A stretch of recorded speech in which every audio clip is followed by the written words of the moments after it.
I lifted up my eyes again and looked, and behold, a man with a measuring line in his hand.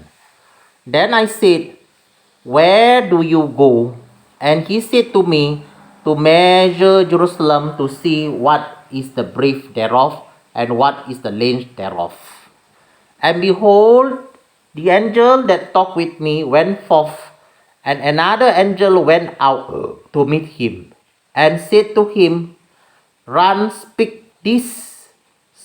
to this young man, saying, Jerusalem shall be inhabited as towns without walls, for the multitude of the people and cattle therein. For I, saith Jehovah, will be to her a wall of fire round about, and will be the glory in the midst of her. Ho, ho, ho, come forth and flee from the land of the north, says Jehovah. For I have spread you abroad as the four winds of the heaven, says Jehovah. Deliver yourself, O Zion, that dwelling with the daughter of Babylon. For thus says Jehovah of hosts, after the glory he has sent me to the nations which spoil you, for he that touches you touches the pupil of his eye. For behold, I will shake my hand upon them, and they shall be a spoil to their servants.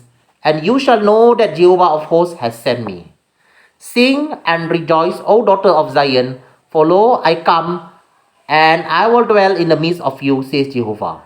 And many nations shall be joined to Jehovah in that day, and shall be my people, and I will dwell in the midst of you. And you should know that Jehovah of hosts has sent me to you. And Jehovah shall inherit Judah, his portion, in the Holy Land, and shall choose Jerusalem again. Be silent, O all flesh, before Jehovah, for he is raised up out of his holy habitation.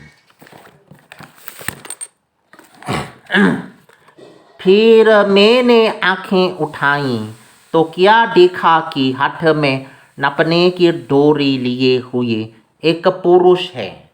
तब मैंने उससे पूछा, तू कहाँ जाता है? उसने मुझसे कहा, यरूशलेम को नापने जाता हूँ कि देखूँ उसकी चौड़ाई कितनी और लंबाई कितनी है। और तब मैंने क्या देखा कि जो दूत मुझसे बातें करता था वो चला गया, और दूसरा दूत उससे मिलने के लिए आकर उससे कहता है, दौड़कर इस जवान से कहे, यरूशलेम मनुष्यों और घरेलू पशुओं की बहुतायत के मारे शहरपना के बाहर बाहर भी बसेगी। यहोवा की ये वाणी है कि मैं आप उसके चारों ओर आग किसी शहरपना ठहरूंगा, और उसके बीच में तेजोमय होकर दिखाई दूंगा। यहोवा की ये वाणी है, देखो, सुनो, उत्तर के देश में भाग जाओ, क्योंकि मैंने तुमको आकाश की चारों वायुओं के समान तितर बितर किया।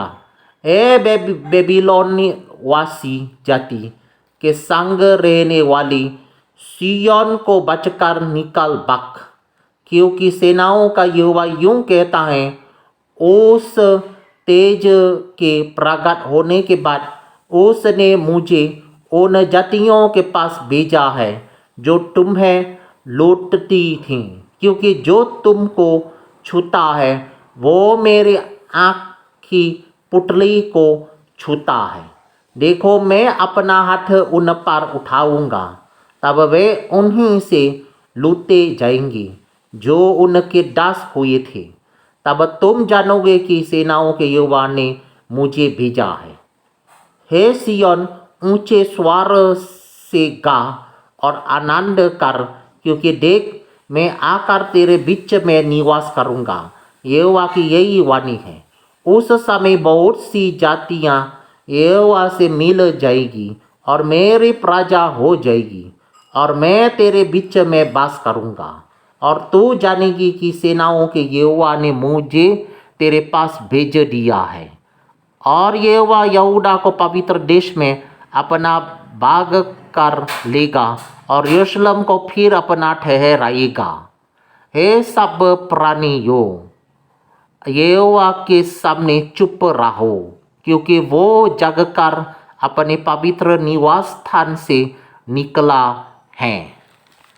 Alright, I have finished reading the first chapter.